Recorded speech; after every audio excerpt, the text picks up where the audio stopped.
You too. It's Tom back with another one for you. And this one is a pretty good book. I like it.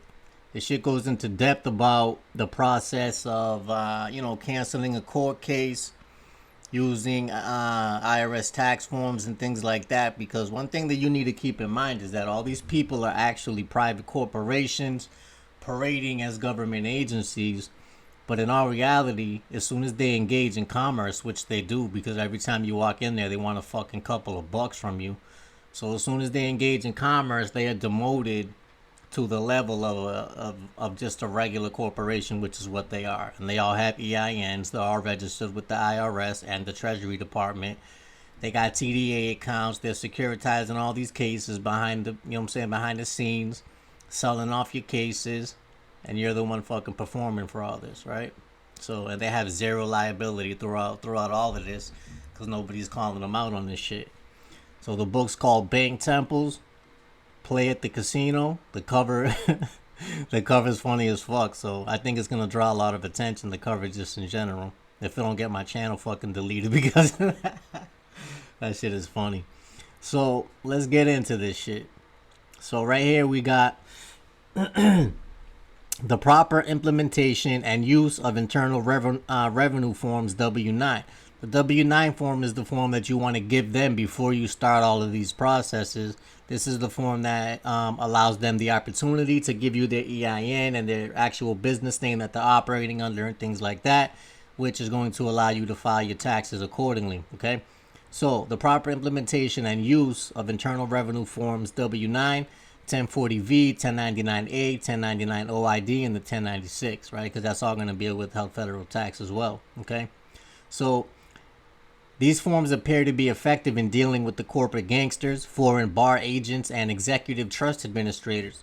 Each time I've mailed them in certified or walked up to the window and asked to speak with the head teller or the clerk of the commercial court, they do not seem to want to do any banking business with you. Then, when they discover that it will not be profitable to engage, deceive, or swindle you out of your Federal Reserve notes. Because they are businesses, trying to make money, and they don't like to lose money, right? So when you approach them accordingly, they're like, fuck, okay, this dude knows. There's a million other people out there for them to fucking swindle. You know what I'm saying? It doesn't have to be you. So my willing to learn family and friends have their cases dismissed with a cease and desist order to vacate with prejudice. This appears to be the closest remedy to a silver bullet that I have come across. I will never attempt to prove this remedy, and I have zero evidence that it is an effective approach beyond the personal testimony of the people who have walked into these private tribunals with IRS forms in hand and have come out unscathed or injured. I would suggest taking the time to learn and understand why this is effective before you attempt to wing anything unprepared. And I'd recommend that as well. Don't, you know what I'm saying? Like, don't go watch one video and think that you got it all figured out, because you're going to walk in there and end up in fucking jail. For real. So don't be an asshole. I'm saying do your research, and when you know what all of these forms are and why they would work, you're gonna have to verbally articulate your position from beginning to end, and you need to know their whole position from beginning to end and why you're able to use these forms. Don't just walk in there and start throwing them around, because they'll just throw them in the trash and throw you in fucking jail. So it helps when you think in terms of banking. The corporate courts are banking and conducting banking business only at the expense of freedom, life, liberty, and our pursuit of happiness in the American way. These private administrative tribunals are not administering justice. They are all municipal, corporate, and administrative only, which operate exclusively in commerce, in admiralty, and in equity. They don't want to play anymore when they see the dials and the numbers on their cashier register spinning backwards. I have no qualms about filing a Form 3949A or a FinCEN 101 or a FinCEN 104 report against them for obstruction of impeding Title 26 tax filings, misappropriation of public funds, tax evasion and embezzlement, racketeering. I mean, we can go on and on with all the fucking crime that these assholes are actually fucking perpetrating against the American people. This shit is crazy, to be honest with you. But it's a huge moneymaker, and I can see why they do it. That's precisely what is going on in these private banking centers. They are running two sets of books. An audit of their books and records would not go over well. And I'd imagine that it wouldn't go over well at all. So they don't really want to be playing those fucking games. Which is why all these shits would work. So, reporting the commercial case to the IRS, Part 1. In commerce, whoever creates the liability has to bring the remedy. It appears that the corporate commercial courts and foreign bar attorneys are not providing a remedy pursuant public law or public policy, so why not create your own? You may exercise your due diligence, be in compliance with Title 26/26 CFR if you choose to report the transaction as a taxable transaction to your accountants in the public, IRS. It appears that the so-called judges in America tend to not honor congressional mandates or House Joint Resolution 192, Public Law 73-10, Public Law number 10 of the 73rd Congress, or 48 statutes, CH 48 statutes at large, pages 112 through 113, and Title 31 USC 5118 of the Money and Finance, or explain to us the resulting discharge of the obligation to pay under the bankruptcy of the United States. If it were me, I would obtain the commercial administrator's or clerk's permission or the agreement to file an IRS 1099-A and 1099 OID on the case they have issued. Bid payment and performance bonds against all caps legal name, the straw party. You can do this by their arrogance in their form silence certified mail. And so when you understand how the administrative process works, when you start sending these people certified mail and things like that, they're not going to fucking reply to you. For one, because they are arrogant and they think that they don't have to. And they probably think that you don't know how to follow through with all your administrative processes, which most people fucking don't. For real. So, but when you know what the fuck you're doing and they can see you moving toward a summary judgment, which is what you're supposed to do, using the notary as your arbiter, right? And when they start to see you moving toward a summary judgment, then they'll probably just throw you a rejection or something like that, but will never actually answer you because they can't. Because they fucking can't. So silence in admiralty is fatal. And it means that they agree to your terms if they just silently acquiesce, which is what they would do. So the clerks, bankers will never answer you. You will be dishonored by everyone in a foreign corporate courthouse or of admiralty and equity. You may file a letter of escrow instructions and notice for acceptance of value of the case with a notice of settlement report to the IRS, which gives you the right to file a 1099-A and a 1099 OID into the commercial case file. I would sign a contract number on each letter, right? Everything has to be documented. You want to have document IDs and all that. Approach every single piece of mail that you send them as if you are holding court, because you are. This is how we hold court as a sovereign. You don't have to walk into the building. We hold that shit through the mail. So you will need a time date stamps on an IRS form W-9, the 1099-A, and the OID, etc. From the clerks as supporting exhibits to be filed with the IRS, and that's the thing. So everything has to be filed as an exhibit. So everything that you sent them initially is going to become a exhibit. Okay, so then you're going to send them everything that you had sent them initially, along with your second opportunity to cure, and then your default and things like that. And those are all going to end up as exhibits as to the reason why they silently acquiesce, which is going to allow you to go ahead and put a lien on these dickheads. So the IRS people will see what the case is valued at and will expect the tax to be paid. You should agree to pay any tax associated with the value that you have assigned to the commercial court case.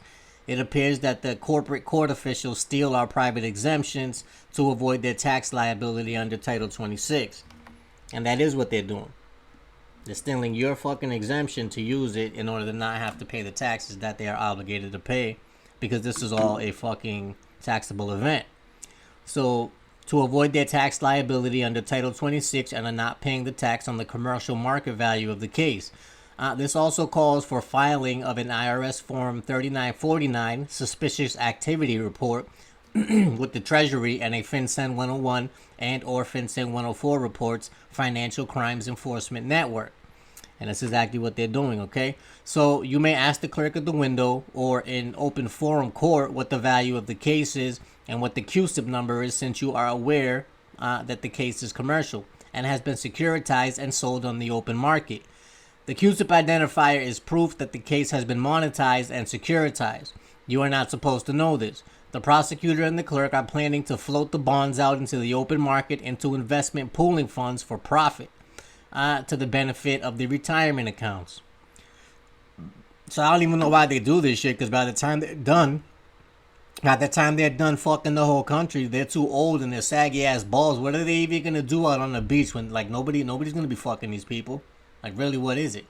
You know what I mean? Fucking retarded. So ask the administrator or the clerk at the window to see statement accounts, or demand that the clerk bring the ledger forward so you can see the breakdown of the charges, kind of like an itemized invoice, to determine how the funds for the case are being dispersed.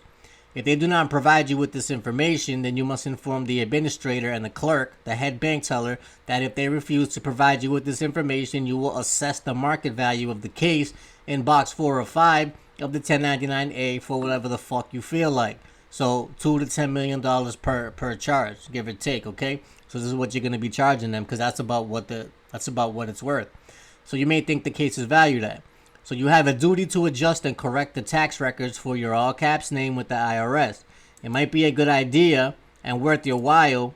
It might be a good idea and worth your while to let the IRS people know that you are just enforcing the contract that you have in place, and that it is not your intent to defraud, swindle, or use any artifice or scheme to defraud and swindle, cheat, or pull one over on the IRS, district director, or anyone within the Department of Treasury. Your filings include your 1040 are being made with honorable intentions only. All rights retained without prejudice, without recourse, which means that you have no liability. So this is how you need to send everything. And obviously, just make it clear that you're doing your best to try to come up with a number for the value of the case, since these people do not want to let you know what it is. Okay, so once you have assessed the value of the commercial charges in Admiralty on the 1099-A, you are the recipient of the profits and proceeds of the QSIP case number on the OID. I would want to make it clear to you that the IRS, that you are the sponsor for the credits to finance the municipal bonds and securities written and underwritten without your knowledge or consent. So that's fucking identity theft for sure, right? So I would let the private for-profit debt collector of the IRS know that you are willing to pay the tax on the actual value you have assigned to the case. And you know it's not a big deal to pay the tax, because when they send you the bill, all you're going to do is do an acceptance for value on that and send it back to them anyway. It's not that big of a deal, all right? So you are the payor on the 1099-A. The head teller clerk is the borrower on the 1099 OID. If it were me, I would walk right up to the head teller window as soon as you have knowledge that the bar mafia has created a QSIP case number and are moving against your decedent estate, reporting the commercial case to the IRS Part 2. By the word permission, I really meant to say agreement. An agreement has more teeth than a contract.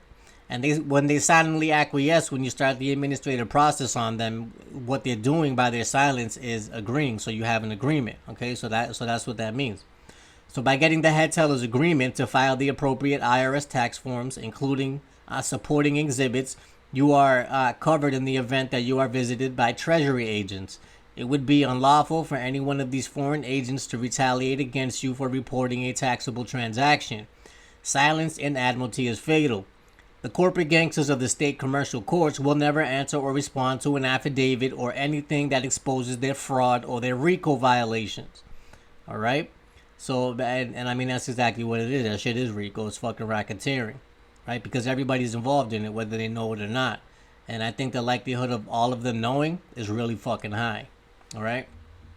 But they could never openly admit that shit in the fucking affidavit at all, because that's admission to guilt, right? So the state and federal so-called courts officials will always dishonor you and your presentments, because they are non-constitutional, non-judicial, foreign venues, and foreign jurisdictions.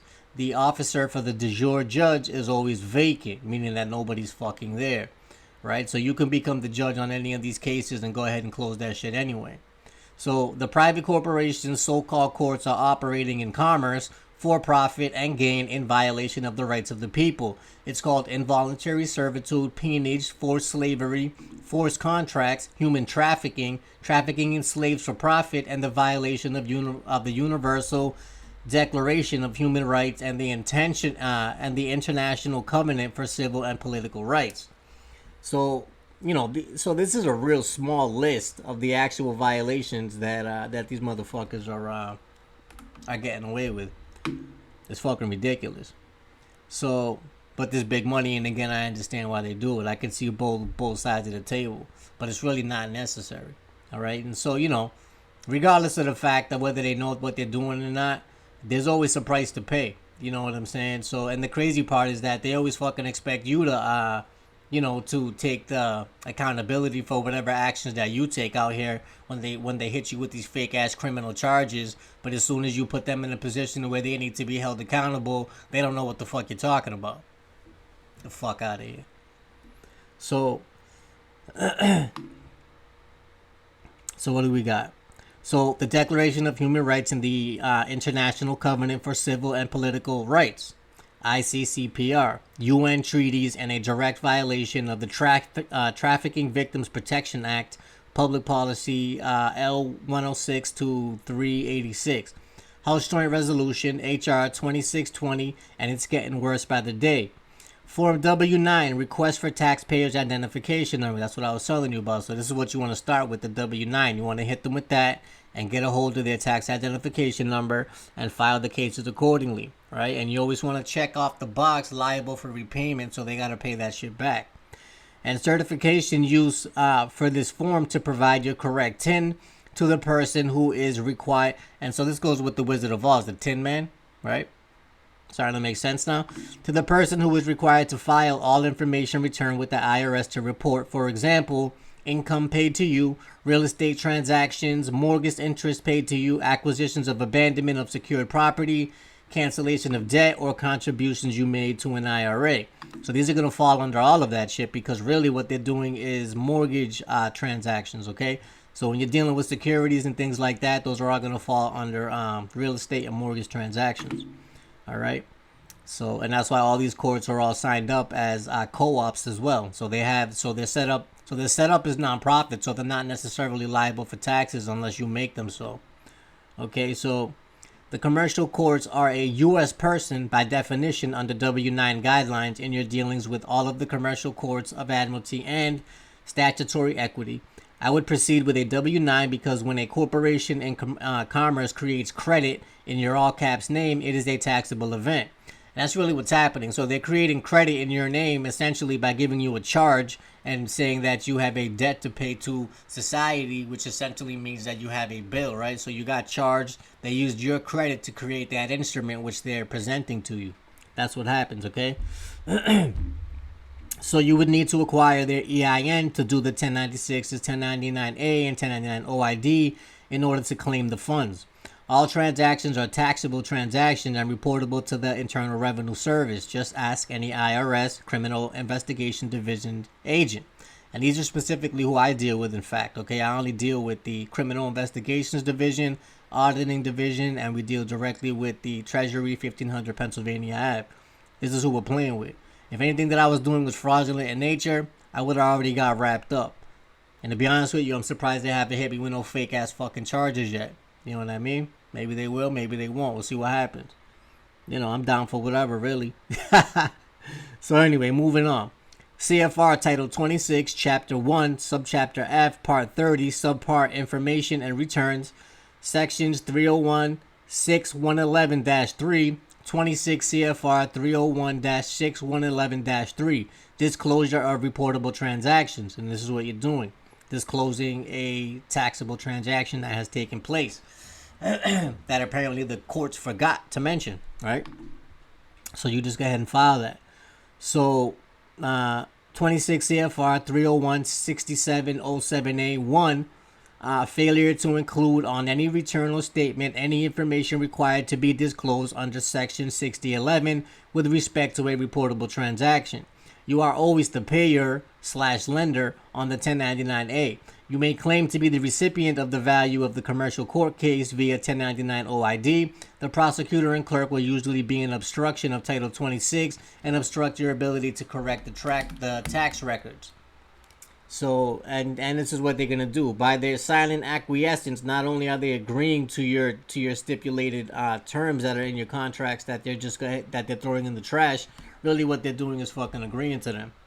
So, and that's their fucking problem, not yours.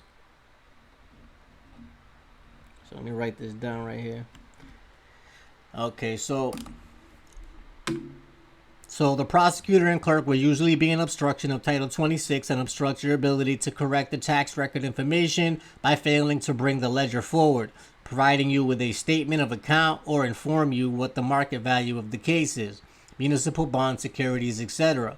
Is the corporate court officials don't want the people in the community to realize that they are not administering justice but are operating in commerce and for profit. They do not want to tell you that the plan was to float the bonds out into the open market into investment pooling funds. These corporate gangsters were probably not planning on paying or reporting the taxes on the market value of the case. When you file the 1099-A, the borrower, copier B, being the corporate court, DA, prosecutor are on the hook for the taxes that they owe on the withheld funds for the taxable transaction in commerce. You receive no benefit from this commercial transaction. You may, if you are willing to notify the IRS and correct the tax records. Further proof of the taxable event is the fact that the prosecutor/district attorney, in collusion with the corporate court's clerk, have assigned a CUSIP identifier to the commercial case that they obtained from the CUSIP Global Services, a subsidiary of the Standard & Poor's. So I have found that it is better to stay in honor. Dial 1-800-TAX-FORMS to obtain the 1099 OID, 1099As, etc. Hand the teller of the commercial banking center his W-9 demanding their EIN so you can correct the tax records for that particular taxable commercial transaction. Let the clerks know that you are reporting the case to the Department of Treasury because you wish to be in compliance with Title 26 and have the interest returned to the principal, which is you. So that's all. No mentions to file, no commercial arraignments, no days missed from work, no commercial hearings, arguments, controversies, or debate. Since the office of the judge is always vacant, the executive trust administrator is administering the trust in the commercial case because we failed to do it. And this is what they're doing. And when you end up leaving that shit there for them to fucking process, for one, they're not going to be paying the taxes which they're supposed to, okay? And then also, you're fucking abandoning your credits, which makes them able to go ahead and file a 1099-A, abandonment of credits, and take the fucking money for the whole goddamn case. This is what the fuck they're doing. Alright? This is what they're doing. So, what do we got here? So, the IRS Form 1099-A demonstrates that you are the payer on the CUSIP commercial court case. Hang on, what do we got? Yeah, okay, so the IRS Form 1099-A demonstrates that you are the payer on the CUSIP's commercial court case and the sponsor for the credits to finance the case, which is what they did. They used your credits to create the indictment, which is really a bill, and so they used your credits to create that dollar value associated with that particular charge. So you are the recipient on the 1099 OID, the sponsor for the credit. The prosecutor is after your credit, and you will be tricked into being the trustee and the surety on their negotiable instruments. The 1099 OID demonstrates that the value of all the municipal bonds and securities which are written subsequent to filing and opening of that particular commercial case or that charge, a criminal case, will have to be returned to the principal, which means that they'll have to give you everything that they made on that particular charge. Not to mention any ones in the past that you bring up as well. So the clerk will agree that you will need the recipient B copy of the 1099 OID for your records. You are the recipient of all the profits and proceeds of the non-judicial case for the private corporation court who is moving against your person, your all caps person, which is your straw man, to commit fraud against the birth certificate trust account. It appears that the foreign bar attorneys are trying to steal our credits by first creating the credit in the all caps name, which is that criminal charge. Apparently, the foreign bar attorneys don't want you to realize that the so-called courts are not administering justice. They are private bank centers operating in commerce for profit. So you're not supposed to know this. The OID is based on interest, equity, recovery, return to principal, and surety. Since these so-called courts are nothing more than private bank centers operating in commerce for profit, they should be treated as such, as banks. The foreign bar agents are stealing our private exemptions to avoid their tax liability under Title 26, 26 CFR, C Form 1424-2 Tax Avoidance Scheme. So these private corporations need to be in compliance with Title 26 since the bar attorneys have already agreed to comply with the Internal Revenue Code. Another option is to properly fill out a FinCEN 101 and a FinCEN 104 financial crimes enforcement forms. Alright, so these are all different options that you have here. And these are fucking amazing options, to be honest with you. And all of these things, I'm pretty sure, would go ahead and get your case fucking dismissed ASAP, to be honest with you. So, not to mention to let you be able to get your money for that shit. So it is important to have oneself established the correct status, but it is more important to know that their barcode status is not right. And what he means by that is doing your UCC1 and your UCC3, getting all that shit done, you becoming the superior claimant with anything pertaining to your private trust, okay? So here is how to get proof through the IRS that these are not district courts or state courts of law, but rather private, non-tax exempt foreign franchise brokerage banks. Fax it to the fax number of the IRS attached in the title of the PDF. If it were me, I would turn the whole taxable transaction. Where is it? If it was me, I would turn the whole taxable transaction over to the Internal Revenue Service and let them sort the commercial matter out. If it was me personally, I would send all this shit over to the Criminal Investigations Division and have them take a peek at it and let them know that you're not a consenting party to any of these actions and these people are fucking trying to extort you, kidnap you, etc.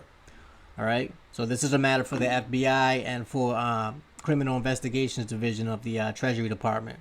And trust me, they'll come down and scoop these faggots right the fuck up.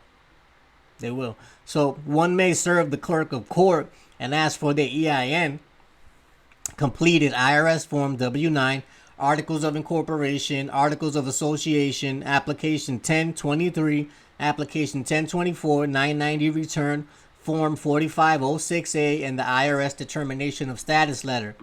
The formal demand should also include a CAFR, Comprehensive Annual Financial Report. So with the proper codes and definitions to decipher it, to track the trades and securities being held and or invested, a Freedom of Information request or IRS 4506A, that's the Freedom of Information form. You want to direct them there. I prefer to send them certified mail to get confirmation of service. If you sent one and there was no response, I would send another with notice of default. I heard one could do a notary default and that the notary can send the judgment as a court officer. And that is a fact. You know, a notary has as much power as a judge. And when you get a summary judgment and all that through a notary, no judge can overturn that. That shit is a wrap. So, yup, this is true. The information was from the Fam Guardian website. You guys should check that out, too. There's a lot of awesome information there. So, 4506A, fax to, and then it's got the phone number here to fax all that shit. So, how to trigger an audit on all these. 501c3, fake government, security fraud, bar, mafia, hack faggots with their own shit. So this is how you get them. So report them to their insurance. So the info was from the Fam Guardian website. And that's the thing too, is that, look, keep in mind that all these people are private corporations operating in commerce, okay? And they're trying to fucking trick you into believing that there's something else. They're not. And they all have fucking insurance. You go down to what's it called? Oh, so, okay, so you go down to the risk management office, you know what I'm saying? You know, once you get the EIN, you find out how they're covered, if it's a blanket bond, if they have a fucking insurance policy, whatever it is. And once you get everything together, you go ahead and, you know, write up an invoice and you hit their fucking insurance company with that shit. You don't got to sue these dickheads. All right? So, and right here, so form 13909, IRS form, tax exempt organization complaint referral, tax evasion forms, the 211 forms, whistleblower. So how to trigger an audit on all these people. You need to get the certified apostille oaths from the FARA, the Foreign Agent Registration Acts, statements for the county clerks and of these, the county attorney, the prosecutor, judge, bailiffs, county CFO, secretary of the state, state attorney general, U.S. attorney generals, U.S. postmaster, the marshals, JAG, U.S. treasurer for set-off and subrogation. Now you can enter those onto the record and more IRS forms. And the infamous payout form, 211 whistleblower. And that's how you get money too for blowing up these dickhead spots. And you actually get fucking paid for that. And that's when they get you paid. So fax a properly filled IRS form 4506A onto the police department, DA, corporate courts, etc. Then when the response from these IRS is, we have no record of this organization being tax exempt, you fill in and mail the IRS forms 3949A, 13909, and the 211 with a copy of that response. And that's how you're going to be able to get that shit done and get some money. So then use the administrative process to file the claims in the U.S. Federal Court of Claims in Washington, D.C. Note, government offices are tax exempt, therefore non-tax exempt equals not government officer. And that's what I'm trying to tell you. If they got an EIN for one, they're already a business. It's really that simple. All right? And all these people are operating in public. They're not government officials. Just because they have a fucking costume on does not mean that they're a government official. All right? And you should know that anyway. So, for the record, to receive the IRS response timely, 2 to 8 weeks, one must use the fax or mailing address found on the most current 4506A instruction manual. This is not a form that has any benefit, but physically bringing it into your local IRS office. As you may discover, walking in the form may delay the required response significantly. In the box 5 of the comment section of the IRS Form 3949A Suspicious Activity Report, I have found it helpful to handwrite the language below in order to elicit a response or to invoke an audit of the two sets of accounting books and records, the corporate state courts that they are all running. All right. So hang on, let me see what we got over here. All right, so I'm gonna leave this right here. And because it makes it easy for me to set this up with the video, so I'm gonna leave this right here.